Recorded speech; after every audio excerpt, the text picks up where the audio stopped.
பிஸ்மில்லாஹிர் ரஹ்மானிர் ரஹீம். அல்ஹம்துலில்லாஹி ரப்பில் ஆலமீன். அஸ்ஸலாத்து வஸ்ஸலாமு அலா ரசூலிக ஸய்யிதினா முஹம்மதின் ஸல்லல்லாஹு அலைஹி வஸல்லம் வ அலா ஆலிஹி வ அஸ்ஹாபிஹி அஜ்மஈன். யா அய்யுஹன் நாஸ் ஊஸீகும் இபாதல்லாஹ் வ இய்யாய அவ்வலம் பிதக்வல்லாஹ். قال الله تعالى في القرآن العظيم والفرقان المجيد. أعوذ بالله من الشيطان الرجيم. بسم الله الرحمن الرحيم. لا تدركه الأبصار وهو يدرك الأبصار وهو اللطيف الخبير. புகழ் அனைத்தும் அல்லாஹ் ஒருவனுக்கே உரித்தாகுக.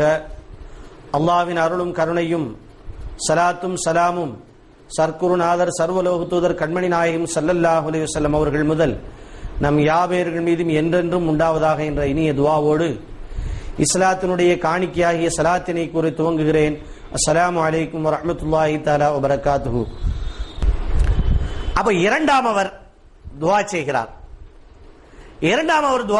என்ன துஆ அல்லாஹ்விடத்தில் செய்கிறார் என்று சொன்னால், யா அல்லாஹ், எனக்கு நிறைய செல்வங்களை நீ கொடுத்திருந்தாய், என்னிடத்தில் நிறைய பணியாட்கள் என்னிடத்தில் வேலை செய்து கொண்டிருந்தார்கள், இதுவெல்லாம் உனக்கு தெரியும் யா அல்லாஹ். இப்படி வேலை செய்த நபர்களிலே ஒரு பணியாளர் தன்னுடைய வேலையை பார்த்துவிட்டு கூலியை வாங்காமல் சென்று விட்டார். யா அல்லாஹ், உடனடியாக கூலியை கொடுக்க வேண்டும் என்பது உன்னுடைய கட்டளை. உண்மையிலே பாத்தீங்கன்னு சொன்னா, பணியாளர்களுடைய பணியை செய்து முடித்தவுடனே செய்யும் பொழுது ஏற்பட்ட வியர்வை நீங்கும் முன்பாக அந்த பணியாளர்களுடைய கூலியை கொடுத்து விட வேண்டும் என்பது கண்மணி நாயகம் ஸல்லல்லாஹு அலைஹி வஸல்லம் உத்தரவாக இருக்கிறது. இன்னைக்கு சில பேர் பாத்தீங்கன்னா, என்ன வேலைக்காரன் தானே, வேலை பார்த்துட்டு வரட்டும், மெதுவா சம்பளம் கொடுப்போம், அல்லாஹ் உனக்கு கொடுப்பான், நல்லா தோசை கொடுப்பான், தோசைன்னு சொன்னா சாப்பிடுறதுக்கு தோசை கொடுப்பான் நினைக்காத, நல்லா அடி கொடுப்பான் உனக்கு, அப்ப தெரியும். ஏண்டா உன்ட வேலை பார்த்த உடனே அவனுக்கு கூலியை கொடுக்க சொல்லி நான் சொல்லி இருக்கிறேன், நீ என்னடா இப்ப என்ன இடத்துல வேலை பார்த்திருக்கிறான், நான் மெதுவா கொடுக்கிறேன் அப்படின்னு சொல்லி நினைச்சுக்கிட்டு இருக்கிறியா? செக்ல போட்டு அல்ல ஆட்டி போடுவான், நீ நரகத்தின் விளிம்பிலே கொண்டு விட்டுருவான். நரகத்துக்குள்ள போட்டு உன்னை அந்த தண்டனையை கொடுத்தாமல் உன்னால தாங்க முடியுமா? அதனால நம்மிடத்திலே பணிபுரியக்கூடிய பணியாளர்களுடைய விஷயத்திலே அவர்களுடைய நலனிலே அக்கறை கொள்ள வேண்டும். நாம தான் சம்பளம் கொடுக்கிறோமே, நம்மகிட்ட தானே வேலைக்காரமே, இந்த நினைவுகள் எல்லாம் நம்ம இடத்துல இருக்கக்கூடாது. இந்த உலகம் என்பது இன்னைக்கு வேலைக்காரனா இருக்கிறவன் நாளைக்கு முதலாளியாகுவான், நாளைக்கு முதலாளியா இருந்தவன் வேலைக்காரனா போயிருவான். எத்தனை குடும்பங்களை பார்க்கிறோம், ஓஹோன்னு வாழ்வாங்க, இன்னைக்கு சாப்பாட்டுக்கு சிங்கி அடிக்கக்கூடிய ஒரு காட்சியில நம்ம காணுகிறோம். இன்னைக்கு சாப்பாட்டுக்கு வழி இல்லாம ஊரை விட்டு ஓடி சென்ற எத்தனையோ குடும்பங்களை நாம் பார்த்திருக்கிறோம். நாளை அவர்கள் மிகப்பெரிய கோடீஸ்வரர்களாக நமக்கு மத்தியிலே வலம் வரக்கூடிய காட்சியை நாம் கண்டிருக்கிறோம். அப்போ இதெல்லாம் நம்முடைய வாழ்க்கையினுடைய பாடங்கள். அதனால நம்மிடத்திலே பணிபுரிபவர்களுடைய விஷயத்திலே மிகுந்த அக்கறையோடு நாம் வளர்ந்து கொள்ள வேண்டும். கண்மணி நாயகம் ஸல்லல்லாஹு அலைஹி வஸல்லம் அவர்கள் அப்படித்தான் நமக்கு வழிகாட்டி தந்திருக்கிறார்கள். இப்ப இவர் கேட்கிறார் அல்லாஹ்விடத்திலே, யா அல்லாஹ், அப்படி சென்ற மனிதர்களிடையே ஒருவர் என்ன செஞ்சிருக்கிறாரு, என்னிடத்திலே கூலி வாங்காமல் சென்று விட்டார். நான் அவர் கூலியை தனியா எடுத்து வச்சேன், வருவாருன்னு சொல்லி வரல. அந்த கூலியை வச்சு ஒரு ஆடை வாங்கி விட்டேன். அந்த ஆடு வளர்ந்து பெரிதானது, அந்த ஆடு குட்டி போட்டுச்சு. அந்த காசை வச்சு அப்படியே ஆடுகளை பெருக்கினேன், ஆட்டு மந்தையே உருவானது. அந்த ஆட்டு மந்தையில் இருந்து வரக்கூடிய வருமானங்களை வைத்து மாடுகளை வாங்கி வளர்த்தேன், அதிலும் ஒரு பெரிய மந்தை ஒன்று உருவானது. இவ்வாறு அந்த அவருக்கு கொடுக்க வேண்டிய கூலியின் மூலமாக பல்கி பெருகி கால்நடைகளுடைய மந்தையை இடத்திலே இருந்தது. இப்படியாக நான் தனியா மெயின்டைன் பண்ணிக்கிட்டே வந்தேன். இவ்வாறு நான் இருக்கும் பொழுது ஒரு நாள் அந்த பணியாளர் திரும்பி வருகிறார். திரும்பி வந்து, எஜமானன் அவர்களே, நான் அன்னைக்கு உங்களிடத்துல வேலை பார்த்திருந்தேன், அதுக்குள்ள கூலி வாங்காம நான் போயிட்டேன், அந்த கூலியை நீங்க இப்ப கொடுத்தீங்கன்னா நல்லா இருக்கும்னு அவர் கேட்டாரு. அப்ப நான் அவற்றை ஒரு இடத்தை கையை காட்டி, இதுல இருக்கக்கூடிய இந்த கால்நடைகள் எல்லாம் உனக்கு சொந்தமானதப்பா, இதுதான்ப்பா உன் கூலி, நான் அவற்றை கொடுத்தேன். அப்ப அவன் கேட்டான், முதலாளி, நான் கூலி கேட்டா இனி கேலி பண்றீங்களா நீங்க? நான் ஒரு நாள் வேலை பார்த்தேன், அதுக்குள்ள கூலியை உங்க இடத்துல வாங்கணும், அந்த கூலியை கொடுத்தீங்கன்னா வாங்கிட்டு போயிருவேன், அதை விடுத்து இவ்வளவு பெரிய மந்தையை காட்டி இதாண்டா உன் கூலி அப்படின்னு சொன்னா இன்னைக்கு கேலி பண்ற மாதிரில இருக்குது. முதலாளி, கேலி எல்லாம் பண்ணாதீங்க, கொடுத்துருங்க அப்படின்னு சொல்லி எஜமான இடத்திலே அந்த ஏழை கூலிக்காரர் கேட்கிறார். அப்ப அவர் சொன்னாரு, எப்பா, நான் உனக்கு கேலி எல்லாம் பண்ணலப்பா, உனக்கு சொந்தமானதுதான், அது எப்படி இவ்வளவா ஒரு நாள் கூலி கொடுப்பீங்க? அப்ப எஜமானன் சொன்னாரு, இவ்வளவு உனக்கு சொந்தமானது எப்படின்னா, நீ விட்டுட்டு போன காசை தனியா நான் எடுத்து வச்சேன், ஆடை வாங்கி விட்டேன் மந்தையாச்சு, மாடை வாங்கி விட்டேன் மந்தையாச்சு, இப்படித்தான் பல்கி பெருகி போய் இருக்குது. உன்னுடைய காசு தான் அப்படின்னு சொன்ன உடனே, இல்ல எஜமானனே, நீங்க என்ன செய்யுங்க, எனக்கு கொடுக்க வேண்டிய கூலியை கொடுங்க, அது போதும், இதெல்லாம் நீங்க வச்சுக்கோங்கன்னு அவன் சொல்றான். அப்போ அந்த எஜமானன் சொல்றாரு, எப்பா அல்லாஹ்வுக்காண்டி நீ வேலை, அல்லாஹ்வுக்காக வேண்டி நான் இதெல்லாம் செஞ்சிருக்கிறேன், இதெல்லாம் நீ வச்சுக்கிட்டேன்னா தான் நான் செஞ்சதுக்கு அர்த்தம் இருக்கும். நான் இப்படி வளர்த்து வச்சிருந்தெல்லாம் அல்லாஹ்வுக்காண்டி தான், உனக்கு நீ பார்க்கணும், உனக்கு கொடுக்கணும், நீ என்னை புகழணும், இதெல்லாம் என்னுடைய நோக்கம் கிடையாது. உன்னுடைய காசு, அதை நான் எடுத்து வச்சு உன்னிடத்துல ஒப்படைக்கணும், இதுதான் என்னுடைய நோக்கமா இருந்துச்சு. அல்லாஹ்விடத்துல நாளைக்கு நான் பதில் சொல்லணும், அதனால எல்லாத்தையும் வாங்கிட்டு போன்னு சொன்னேன். அவனும் வாங்கி சென்றான். யா அல்லாஹ், இது உன்னை பயந்துதான் நான் செய்தேன் என்பது எனக்கும் உனக்கும் தெரியும். யா அல்லாஹ், நான் செய்தது உனக்கு பிடித்திருந்தால், நான் செய்தது நீ பிரியப்பட்டால், யா அல்லாஹ் எங்களுக்கு வழியை காட்டுவாயாக அப்படின்னு சொல்றாங்க. அப்போ அல்லாஹ்வுடைய உதவி அங்கே வருகிறது. அந்த பாறை இன்னும் கொஞ்சம் அப்படியே நகர்ந்து கொள்கிறது. எல்லாரும் போய் அது வெளியே போலான்னு பாக்குறாங்க, உள்ள போக முடியல. ஒரு ஆள் போகக்கூடிய அளவுக்கு அது விலகல, இன்னும் நெருக்கடியா தான் இருக்குது, வெளியே போக முடியல. மூன்றாம் அவர் அல்லாஹ்விடத்திலே துஆ செய்கிறார். யா அல்லாஹ், என்னுடைய வாழ்க்கையிலே என்னுடைய உறவுக்கார பெண்ணின் மீது மிகவும் நேசம் கொண்டு பாசம் கொண்டு நான் இருந்தேன். அவ்வாறு இருக்கும் பொழுது என்னுடைய நேசத்தை என்னுடைய உறவுக்கார பெண்ணிடத்திலே சென்று நான் வெளிப்படுத்தினேன். என்னுடைய நேசத்தை வெளிப்படுத்தி என்னுடைய தேவையை பூர்த்தி செய்து கொடு என்று அவரிடத்திலே தனிமையிலே சந்திப்பதை விரும்பி வேண்டி கேட்டுக்கொண்டேன். அப்பொழுது அந்த அப்பெண்மணி மறுத்துவிட்டாள். பின்பு ஒரு சமயத்திலே அந்த பெண்மணிக்கு பணம் தேவைப்படுகிறது. அவ்வாறு பணம் தேவைப்படும் பொழுது என்னிடத்திலே வருகிறாள். நான் 100 தீனார்களை கொடுக்க சம்மதிக்கிறேன். அவ்வாறு 100 தீனார்களை கொடுக்கும் பொழுது நான் அவரிடத்திலே நிபந்தனை வைக்கிறேன்.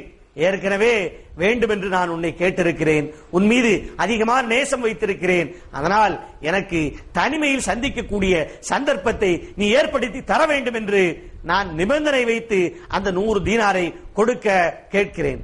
அப்பொழுது அந்த பெண்மணி சொன்னது, 100 தீனாரை கொடுங்கள், நான் உங்களுடைய அந்த எண்ணத்திற்கு உடன்படுகிறேன் என்று சொல்லுகிறது. அவ்வாறு நான் 100 தீனார்களை கொடுத்து அந்த பெண்ணிடத்திலே என்னுடைய தேவையை பூர்த்தி செய்யும் பொழுது அந்த பெண் சொல்லுகிறது, இத்தகில்லாஹ, அல்லாஹ்வை பயந்து கொள்ளுங்கள். நீங்கள் அல்லாஹ்வை பயந்து இக்காரியத்திலே ஈடுபடுவதா வேண்டாமா என்பதை முடிவு செய்து கொள்ளுங்கள். அது மட்டுமல்லாமல் வலா தஃப்தஹில் காத்தம இல்லா பிஹக்கிஹி, உங்களுக்கு உரிமை இல்லாத ஒரு காரியத்திலே நீங்கள் ஈடுபட முனைகிறீர்கள், அல்லாஹ்வை பயந்து கொள்ளுங்கள் என்று என்னிடத்திலே அந்த கடைசி நேரத்திலே அந்த என்னுடைய உறவுக்கார பெண் சொல்லுகிறார். இந்த வார்த்தையை கேட்ட மாத்திரத்திலே என்னுடைய எண்ணத்தை மாற்றிக்கொண்டு, யா அல்லாஹ், உன்னை பயந்து அக்காரியத்திலிருந்து என்னை நான் தவிர்த்துக் கொண்டேன், என்னை நான் அதிலிருந்து மீட்டெடுத்து விட்டு வெளியே வந்து விட்டேன். வந்ததோடு மட்டுமல்லாமல் அந்த 100 தீனார்களையும் அந்த பெண்ணிடத்திலே, என்னுடைய உறவுக்கார பெண்ணிடத்திலே அன்பளிப்பாக வைத்துக்கொள், அதை கொடுக்க வேண்டாம், நான் அல்லாஹ்விற்காக உனக்கு கொடுத்து விட்டேன் என்று அந்த இடத்திலே என்னுடைய உறவுக்கார பெண்ணிடத்திலே நான் சொல்லுகிறேன். சொல்லிவிட்டு நான் வந்து விட்டேன். யா அல்லாஹ், இது நான் உன்னை நினைத்து செய்ததுதான், உன்னுடைய அன்புக்காக வேண்டி செய்ததுதான், நீ பார்த்து கொண்டிருக்கிறாய் என்ற ஒரே காரணத்திற்காக வேண்டித்தான் அக்காரியத்திலிருந்து நான் என்னை வெளியே கொண்டு வந்தேன். யா அல்லாஹ், இது உனக்கு பிரியமாக இருக்குமானால் எங்களுக்கு வழியை காட்டுவாயாக என்று அவர் துஆ செய்கிறார். அப்பொழுது அல்லாஹ் சுப்ஹானஹு தஆலா தன்னுடைய குதிரத்தை வெளிப்படுத்தி அந்த கல்லை இன்னும் கொஞ்சம் நகரச் செய்கிறார். இப்ப இந்த 3 பேரும் அந்த கல்லுக்கு வெளியே வரலாம்னு போய் பார்க்கறாங்க. ஒரு ஆள் வெளியே வரக்கூடிய அளவிற்கு வழியை விட்டு அந்த கல் நகர்ந்து நிற்கிறது. இந்த 3 பேரும் சலாமத்தாக வெளியே வந்து தங்களுடைய இல்லங்களை சென்றடைந்தார்கள் என்று கண்மணி நாயகம் ஸல்லல்லாஹு அலைஹி வஸல்லம் அவர்கள் சொல்லிக் கொடுத்த ஹதீஸ் புகாரி ஷரீஃபிலே பதிவு செய்யப்பட்டிருக்கிறது. இது நமக்கு மிகப்பெரிய ஒரு பாடத்தை நமக்கு உணர்த்தி காட்டக்கூடியதாக இருக்கிறது. அல்லாஹ் பார்த்து கொண்டிருக்கிறான் என்பதற்காக வேண்டி அந்த ஏழை கூலியை எஜமானர் பாதுகாத்து வைத்து ஆட்டு மந்தையாக, மாட்டு மந்தையாக, கால்நடை மந்தையாக உருவாக்கி கொடுத்தார். அல்லாஹ் பார்த்து கொண்டிருக்கிறான் என்ற ஒரே காரணத்திற்காக வேண்டி பெற்றோரை கண்ணியப்படுத்த வேண்டும். அல்லாஹ் பார்த்து கொண்டிருக்கிறான், அதனால் நாம் பெற்றோருக்கு கொடுத்த பிறகுதான் என்னுடைய பாலை, என்னுடைய கால்நடைகளுடைய பாலை என்னுடைய குடும்பத்தார்களுக்கு கொடுப்பேன் என்று உறுதியோடு நின்றார். அல்லாஹ் பார்த்து கொண்டிருக்கிறான் எண்ணத்தோடு இருந்தார் அந்த மனிதர். அதே போல அல்லாஹுடைய ஞாபகத்தை ஞாபகமூட்டியவுடன் தான் செய்யவிருந்த மாபாதக செயலிலிருந்து தன்னை தற்காத்துக் கொண்டார் அந்த மனிதர். அதனால் அவர் ஈடேற்றம் பெற்றார். அப்ப இதெல்லாம் இந்த 3 பேர்களும் அல்லாஹ் நம்மை கண்காணித்துக் கொண்டிருக்கிறான் என்ற உணர்வோடு தங்களுடைய வாழ்க்கையை அமைத்துக் கொண்டதின் காரணமாக அல்லாஹ் அந்த இடத்திலே அவர்களுக்கு உதவி செய்து, ஏன்னா யாருமே இல்ல, கல்ல யாராவது போய் நவட்ட முடியுமா? 3 பேரும் சேர்ந்து நவட்டி பாக்குறாங்க, நவட்ட முடியல. சத்தம் போட்டு கூப்பிடுறதுக்கு ஆள் இல்ல, காட்டுக்குள்ள இருக்கிறாங்க.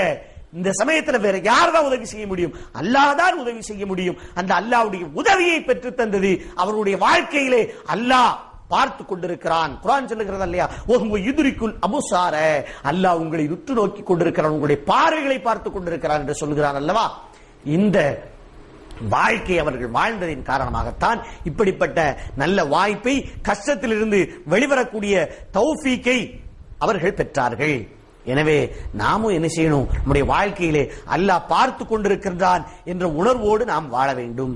நபிகள் நாயகம் ஸல்லல்லாஹு அலைஹி வஸல்லம் அவர்கள் சொன்னார்கள், எவர் ஒரு தீமையான செயலை செய்ய நாடியும் அதனை அல்லாஹ்வின் அச்சத்தின் காரணமாக செய்யவில்லையோ அவருக்கு அல்லாஹ் தன்னிடத்தில் ஒரு முழுமையான நன்மையை எழுதுகிறான். நற்செயலை செய்தால் தாங்க நன்மை கிடைக்கும்.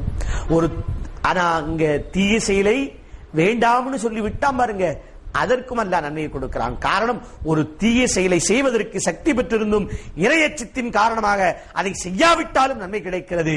மேலும் அது கஷ்டமான நேரத்திலும் கை கொடுக்கும் என்பதை மேற்காணும் நிகழ்ச்சி நமக்கு சொல்லி காட்டுகிறது.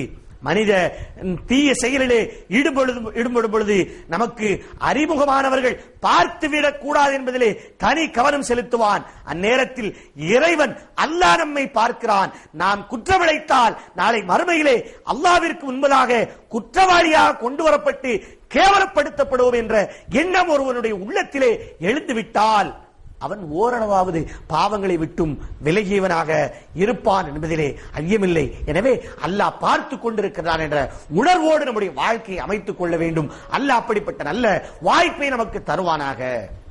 ஆமீன்.